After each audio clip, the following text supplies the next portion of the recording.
தெய்வம் நீ என்று உணர் யூடியூப் சேனல் உங்களை அன்புடன் வரவேற்கிறது.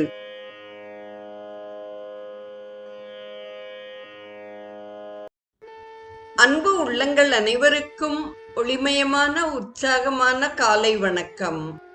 செங்கதிர் தேவன் சிறந்த ஒளியினை தேர்கின்றோம், அவன் எங்கள் அறிவினை தூண்டி நடத்துக என்ற ஆதவ பிரார்த்தனையுடன் இன்றைய நிகழ்வு உதயமாகிறது. இன்றைய ஸ்ரீ சௌரம் நிகழ்வில் சுந்தரகாண்டத்தில் சிறையிருக்கும் சீதையை ஆஞ்சநேயர் எவ்வாறு அறிகிறார் என்பது குறித்து நாம் சிந்திக்க இருக்கிறோம். அசோகவனத்தில் மரக்கிளை ஒன்றில் அமர்ந்து சிந்தனையில் ஆழ்ந்திருந்த ஆஞ்சநேயர் விசித்திர சப்தம் ஒன்றை கேட்டார். கூர்ந்து கேட்டபோது அந்த சப்தம் யாரோ குரட்டை விடும் ஓசை போல் இருந்தது. அசோகவனத்தில் யாரோ இருக்க வேண்டும் என தோன்றியது. முதலில் அதை பார்க்கலாம் என கிளம்பிவிட்டார். மரத்துக்கு மரம் தாவியபடி வந்த அஞ்சனா புத்திரன் அங்கே ஒரு விசித்திரமான காட்சியை கண்டார். பறந்து வளர்ந்த கிளைகளோடு கூடிய அசோக மரம் ஒன்றின் கீழ் யாரோ மாது ஒருத்தி அமர்ந்திருக்க, அவளை சுற்றிலும் பயங்கர தோற்றங்களை உடைய அரக்கிகள் ஆயுதங்களுடன் காவல் இருந்தனர். அவர்கள் தங்களுக்குள் முறை வைத்துக் கொண்டு தூங்கிக் கொண்டிருந்தனர். தூக்கத்தில் ஆழ்ந்தவர்கள் விடும் குரட்டையே அந்த விசித்திர சப்தத்தை உண்டாக்கியது. மாருதி அப்பெண் அமர்ந்திருந்த மரத்திற்கு எதிர்ப்புறத்தில் இருந்த மரத்தில் ஏறி அடர்ந்த கிளைகளுக்கிடையே தம்மை மறைத்துக் கொண்டு அவர்களை கவனிக்கலானார். அங்கே ஒரு பெண் கண்ணீர் விட்டபடி அமர்ந்திருந்தாள். அவள் கேசம் அவிழ்ந்து கிடந்தது.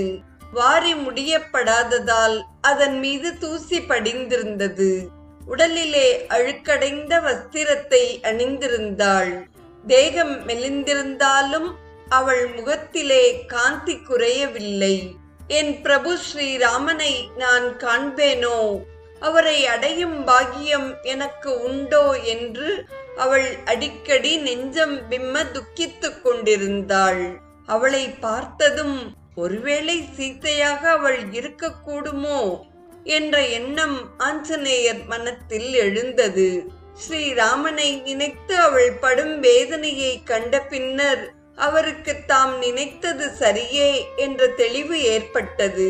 கிஷ்கிந்தையிலிருந்து புறப்பட்ட போது ஆஞ்சநேயர் ஜானகியின் தோற்றத்தை மனத்தில் ஒருவாறு உருவகப்படுத்திக் கொண்டிருந்தார்.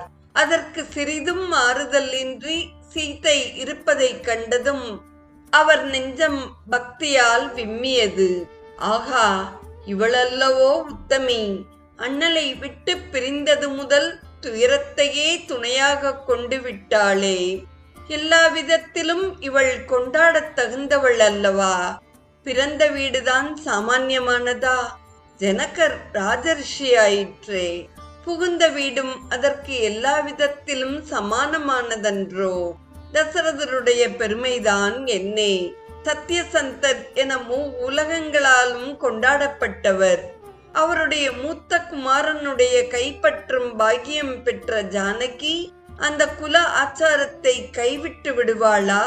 கணவன் இருக்குமிடம் அயோத்தி என்று ஸ்ரீராமனுடன் வனத்துக்கு புறப்பட்டு வந்த புண்ணியவதி அல்லவா அவள்? கணவனை பிரிந்த சோகம் அவள் உடலை பெரிதும் வாட்டி இருக்கிறது. பதிவிரதா சிரோன்மணியான உன்னை நெருப்பு என அறியாது பஞ்சு முட்டையாகிற இலங்கையிலே கொண்டு வந்து வைத்திருக்கிறானே இந்த ராவணன்! கல்யாண குணம் பெற்ற கல்யாணியே, ஸ்ரீராமனை அடைந்த நீ பெரும் பாக்யவதி என எண்ணி மகிழ்வதை விட்டு உன்னை அடைந்த ஸ்ரீராமனே மிகவும் பாக்கியம் செய்துள்ளார் என்று பெருமைப்படு. இவ்வாறாக ஆஞ்சநேயர் ஜானகியை எண்ணி எண்ணி மகிழ்ந்தார். அந்த பதிவிரதா ரத்தினத்தை காணும் பாக்கியம் தமக்கு கிட்டியதை எண்ணி மெய்சிலிர்த்தார். இரு கைகளையும் கூப்பி கிளையில் அமர்ந்தபடியே அவளை நமஸ்கரித்தார். ஜானகியை கண்டுவிட்டார் ஆஞ்சநேயர். இனி அவளிடம் நெருங்கி தான் வந்திருப்பது பற்றி அறிவித்து அவளது துயரத்தை மாற்ற வேண்டும். அதற்கான வழிகளை யோசிக்கலானார். பயங்கர அரக்கிகள் தேவியை சூழ்ந்திருக்கையில் அவர் எவ்வாறு நெருங்கி உரையாட முடியும்? ஆஞ்சநேயரின் சிந்தனையை தொலைவிலே கேட்ட சந்தடி கலைத்தது. திடுக்கிட்டு மரத்தின் உச்சிக்கு ஏறி பார்த்தார். மேல் அங்கவஸ்திரத்தின் பெரும் பகுதி தரையில் விழுந்து புரண்டு வர ராவணன் அவ்விடத்தை நோக்கி வந்து கொண்டிருந்தான். அவன் நடைவேகத்தோடு ஈடு கொடுக்க முடியாமல் காவலர்கள் பின்னால் ஓடி வந்து கொண்டிருந்தார்கள். நடுநிசையில் லங்கேசன் எழுந்து செல்வதைக் கண்ட காவலர்கள் அவன் போகும் இடத்தை உணர்ந்தவர்களாய் பின்னால் ஓடி வந்தார்கள். இந்நிகழ்வின் தொடர்பை நாம் நாளையும் சிந்திப்போம். இன்றைய ஸ்ரீ சௌரம் நிகழ்வில் சுந்தரகாண்டத்தில் சிறையிருக்கும் செல்வி சீதையை ஆஞ்சநேயர் தரிசித்த விவரத்தை செவிமடுத்த அத்துணை நல்ல உள்ளங்களுக்கும் நெஞ்சார்ந்த நன்றி. மீண்டும் நாளைய நிகழ்வில் நாம் ஆதவனுடன் நமது பயணத்தை தொடர்ந்து பயணிப்போம். தெய்வம் நீ என்று உணர் யூடியூப் சேனலை கேட்டு மகிழ்ந்த நீங்கள் உங்கள் நட்பு வட்டத்திற்கும் பகிர்ந்து தொடர்ந்து உங்களது நல்ல ஆதரவினை சப்ஸ்கிரைப் செய்து வழங்குமாறு அன்புடன் வேண்டுவது உங்கள் அன்பின் விசாலம்.